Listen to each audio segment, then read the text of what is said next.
Dans l'un des vieux quartiers de Paris, où les bâtiments de pierre s'entrelacent et les ruelles serpentent comme des fils perdus dans le tissu de la ville, vivait un parfumeur nommé Émile Garnier. Tous les habitants du quartier le connaissaient pour son honnêteté et son savoir-faire, car les odeurs de musc et de jasmin s'échappaient de sa boutique aux premières lueurs dorées du soleil. Émile vivait avec sa femme Claire dans une petite maison pleine de chaleur et de parfums, mais sans enfant, leur cœur restait assoiffé d'un enfant qui répandrait joie et rire dans leur foyer hérité des parents d'Émile. Émile craignait que son savoir-faire en parfumerie ne disparaisse avec le temps, sans personne pour en transmettre le secret. Par un matin d'hiver, il sortit comme à son habitude sentir l'odeur de la pluie sur les pavés des ruelles étroites, quand il fut attiré par un bruit de pleurs, semblant provenir des affluents sous un petit pont. Il s'approcha et trouva un garçon aux vêtements usés appelé Julien, assis contre un mur ancien, le visage enfoui dans ses mains tremblantes. « Que se passe-t-il, mon petit ? Pourquoi es-tu ici seul par ce froid ?» murmura-t-il avec douceur. Julien leva un regard larmoyant et répondit d'une voix brisée, « Je m'appelle Julien. J'ai perdu ma mère il y a 1 an, et mon seul frère m'a échappé. Le mari de ma mère ne m'aime pas et m'a chassé, et ma petite sœur Margot s'est perdue hier soir. »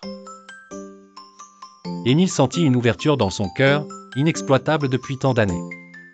Il tendit la main, « Viens avec moi, Julien, notre maison est ouverte à ceux pour qui le monde devient oppressant. »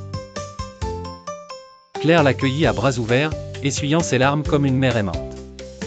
Ils firent comme si de rien n'était, mais leur cœur était soudain rempli d'un sentiment familial. Julien commença à aider Émile dans la boutique. Il apprit rapidement les secrets des parfums et des plantes, surprenant son professeur par sa rapidité.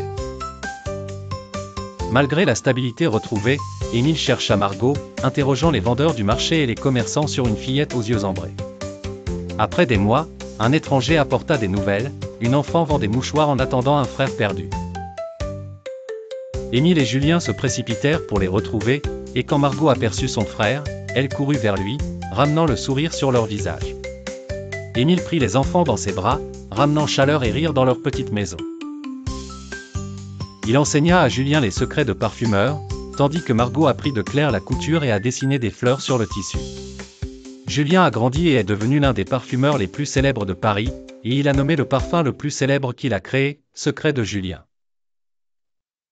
Un soir, Julien s'est assis à côté de son professeur après de nombreuses années et a dit : « Père, je n'oublierai jamais ce matin froid de Paris où le destin m'a souri quand je lui ai dit.